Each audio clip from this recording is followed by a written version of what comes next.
hero most likely. The Kunkka is a little bit of a flex pick. Could be a core Kunkka mid, but I think more likely their support duo is already picked up. So looking for a... Ogre goes back to base. We'll see if he shifts bottom now. Jam picks up a TP scroll. Where are you going, buddy? And he's going to go for this build that you were talking about yesterday, putting some early stock in Bloodlust. He will indeed TP back to the top lane, but I like seeing level 2 Bloodlust now. I think you can make a good case for it, though. Up top, Bulldog caught by a torrent. There's a Lucent Beam X, and it will be a first blood drawn by Solo. Man, you see the power and significant.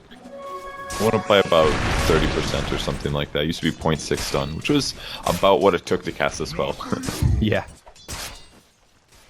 A grabs. Okay, that was a little risky for Solo there. Bulldog had his fire. I guess he knew Firefly wasn't up, so he could get away with that. But now Akke comes in, Chilling Touch. That's going to be a kill for Alliance. Oh, Solo. I think he took at least... And they actually catch it with the scan, so we'll see S4 take a very defensive posture in the lane, moves to the south side, and will completely mitigate this gank. Great gut read there from Alliance. No wards where the smoke was, so just heroes off the map, anticipating a rotation. Yeah, that was really well done. Ooh, down bottom now, Mag in a lot of trouble. I think it's going to be a kill. The snowballs from Akke, a bit too much. He's gone for a hybrid build as well. TPs. Yeah, wow, this is a huge reaction out of Vega. Disruption sets up one on the PA, but Akke still nearby. The blink strike out. Loda could still live. Lucent Beam connects. Now Akke caught by the crush, but S4 is rotated. X into Torrent combo. Now the Eclipse from FN. There are some creeps nearby. Akke will survive through it. Oh, they might get him. As will S4. Huge damage come out, and they turn it onto the Luna. Now the other way. Solo gets jumped on. Loda reinitiates Mag. Very low on HP. Misses the crush, but now no one rotates in. The Omni Slash will bring down the Phantom Assassin, but EGM, the big beefy ogre, trying to man up onto Solo.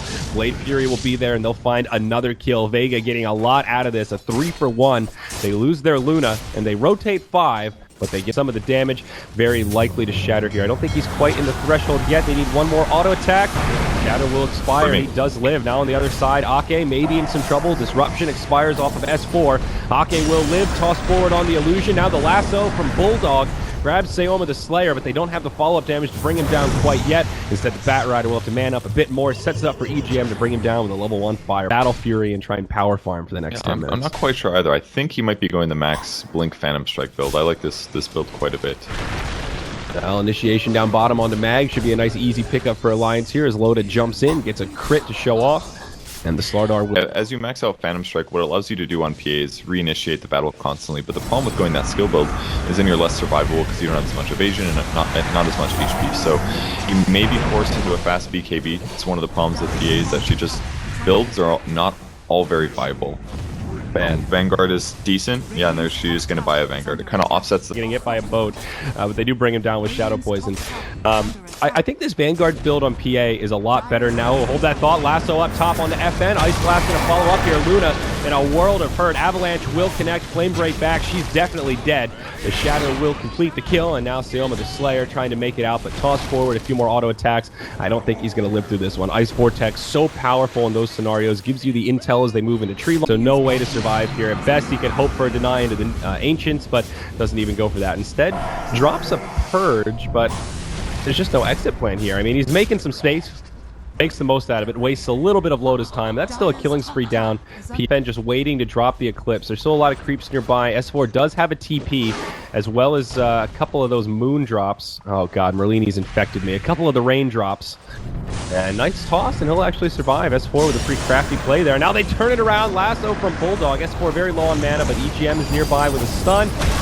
Ice Blast from across the map will connect, and they get another kill on the Luna. Great turnaround there. Eclipse and stuff like that, but that's actually the only nuke that she has to worry about. I think she can get away with going Deso here.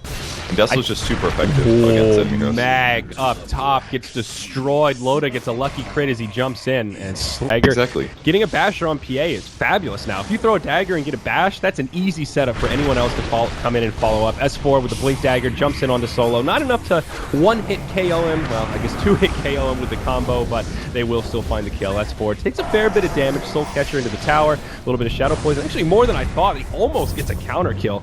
Kind of impressive damage output. Might set it up for the Kunkka. Slardar and the Jug ulti, it helps him out against all that physical thing. Oh, Radiant scan. They see the smoke from Vega. They know what's going on. Bulldog jumps in, connects on Solo. A boat will fly through. Will help mitigate some of this damage, but their Shadow Demon gets evaporated from the fight before it even really starts. Alliance still hungry for more. Dagger now connects on the Kunkka. That that Rum not going to be able to save him from this, and it'll be a quick 2-0 as Alliance look towards the Roche pit. There's an amp damage on. Pez are going to jump in. He can sit back and play the fight, see what's going on.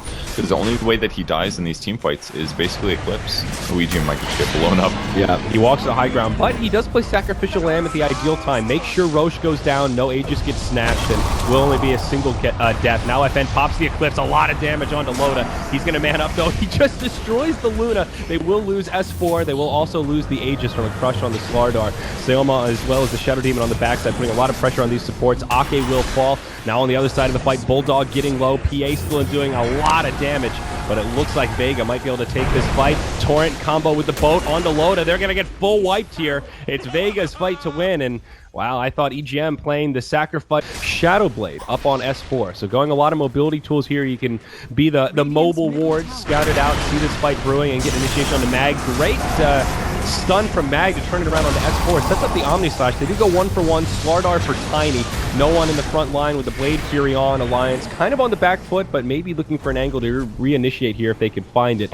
Need to be careful of the Eclipse, though. It is available on the Luna, and they're going to kind of back out. They jump onto Seoma the Slayer. He gets way too cocky, and Loda just completely destroys it. The burst damage on this PA is nuts. Speaking of the devil, no one just... That's a 700 crit. Oh, nice disruption. That might be just enough to keep no one alive. Now FN drops the ult. Loda taking big damage. The last Lucent Beam catches him. And that is the scary part of not having a BKB against the Luna. She could always do that when the ultimate's available. Now Solo trying to chase him down. Shadow Poison stacking up, but doesn't look like much threat of a kill here. In fact, they might turn it the other way. He gets slowed down. Nice flame break. Ensures that the Ice Blast connects. Bulldog will get credit for that killing spree. All right. On Slardar, but he realizes there's going to be multiple heroes here. Yeah, S4 Scout. Wow, he goes right in onto Solo. He almost has the burst damage to bring him down, but not quite. Now it's a 3-on-1. S4 maybe biting off more than he can chew with this one. The boat torrent combo. Force Staff keeps him alive. Nicely done, but Solo has the damage in the end. The Soul Catcher was on. Effecta of wards down around the Roche pit, so they feel pretty safe moving into the pit, and it looks like it will work out. A nice uncontested Roche 2 for Alliance here at the 30-minute mark. Yeah, it's another great thing about this build. Oh, they might be able to get Solo for free. Looks like it. Maybe. Lasso, and, well, Disruption does reset things, but this time he doesn't have anything stacked up on S4. They won't be able to find a counter kill. So, nice freebie alongside the Roche, more than they hoped. Sufficiently because of it. They're waiting for Ice Blast here on the Slark when they come bringing it home. Or it's on cooldown, or you used it already. They already used it. S4 goes in, and Bulldog actually gets tossed, but it ends up working out as he sets up an easy lasso and they get the kill on Slardar. Kind of an odd sequence, but Alliance... This is not bad. Yeah. But down bottom, the tier 2 tower falls. Luna and Shadow Demon using the illusions to push these towers, but Luna might be in some trouble here. Dangerous. S4 invisible. He jumps in, catches Solo. It's a 3-on-2. The boat comes in. BKB gets popped. Loda able to find the first kill. Now Solo trying to move around the trees as FN TP's home. S4 may well still die here. The creep's even helping him out. He definitely will. There's another fight on the backside. Double damage Juggernaut. XP reduction from his growth, so it offsets that. It's kind of a damage item, and it increases his survivability a lot. And yes, he's dying to magic nukes and soul catcher. Also partially physical. I mean, as soon as he gets amp damage cast on him without AC, he just dies instantly to right click. Then Omni Slash can do that. A couple Glaze Bouncing can do that too. That Bat Rider, man, they got baited hard there. Mag was just farming in the lane. Loda jumps in. That is Abyssal Blade debuted, but not even going to be close. Yeah, that was just really bad damage. It wasn't even close. Oh, now the mid. S4. He's going down easy. The Diffusal Blade again, helping to set that up. Jug blinking forward right onto Akke. He does drop the Lotusaur, but this is not going to be close to enough to mitigate the right-click damage from Juggernaut. All of a sudden, 2 dead. Vega pretty darn close to the high ground here. Looks like they'll split push in the meantime. They can't really take that fight against 5 heroes, not for 50 seconds. This is awful for Alliance now. Yeah, this is going to be high ground. And is it going to be more? There's no outer towers. Luna, one of the heroes that can clear structures so fast, especially with the Shadow Demon to make more illusions and the Manta. They're trying to split push up top. They hit the tier 2 tower, but this is devastating for Alliance. Fast at split pushing, but they're not going to offset 2 racks here. And they just killed Bat again. Juggernaut just Omni Slash right into the well. Is this like a GG moment here? Now there's 3 heroes dead without buyback. They'll go back now, I think. They'll take the 2 racks straight. Just, yeah, if they defend, look at this. All right, not over yet. Tier 3 tower falls. EGM might even get picked off on the way out. He gets to the high ground, but Mag follows him, connects with a stun, finds the dash.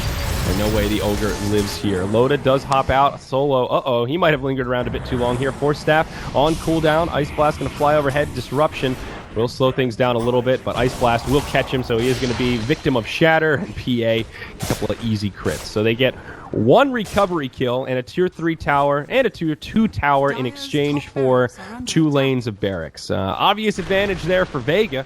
And looking at the graph, yeah, they now have 8 solos, found a lot of farm this game. His net worth right now is on par with the Bat Rider, double that of most of the other supports in this game. Ags, Glimmer Cape, and a Force Staff at 37 minutes.